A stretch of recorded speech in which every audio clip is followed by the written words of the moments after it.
Hello, I'm Auden Johnson, the hiking author, and I'm taking my dog Bambi on her first outing. We're up in Cold Spring, New York, when we're heading towards Point Foundry Preserve. And I've chose this fairly easy trail for her because this is her first hike. She's about 1 year old. I just adopted her 3 months ago, and I wanted to test her on an easy hike, but also to see how she would take the long trip. Because I came up here from Brooklyn, so that's 3 trains. And that's about a 2.5 hour trip, so it's a fairly long trip. And she did okay. Bambi, she likes adventures, but she also gets stressed out by them. She's kind of like an introverted dog, and it's funny because I didn't even know dogs could be introverted, but as an introvert myself, I can relate. And another reason I chose West Point Foundry was because there are a couple of things I wanted to photograph in infrared, and I'll talk more about that later. But recently, in the past 2 years, I've gotten into infrared photography, and I just absolutely love it. It's kind of up my alley because in my spare time, I create fantasy landscapes. So to be able to create nice, colorful fantasy landscapes with my photography it's a dream.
So I mentioned before that I came to the West Point Foundry Preserve for infrared photography. There's certain things that I want to get in infrared, and it is this building right here.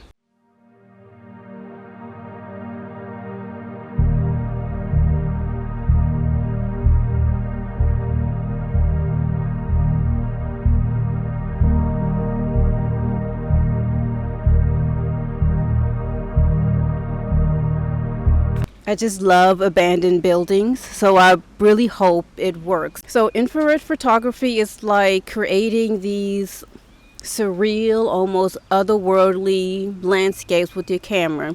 And it requires a filter like this, or you can use a converted camera. I just use a filter because as of right now, I don't really want to convert another camera, because that would mean I have to carry two cameras around on my hike, and I don't really want to do that. So I got into infrared photography about 2 years ago, and it's been a struggle because most of the shots that I take, they don't come out right. They actually look like this off camera, so it's fairly difficult to see when you're like out and about, when you're photographing on the trail, if you got the right shot. I usually don't know if I got the right shot until I come home and edit the photo in Lightroom and Photoshop. And obviously then it's too late. I can't like reshoot. So I'm hoping today I will actually get the shot. I have tried to photograph this building before and it did not work out at all. And I'll include some links in the description that describes exactly what infrared photography is and how you can get into it. But mostly I just bought the filter and watched a bunch of videos. I taught myself how to do it.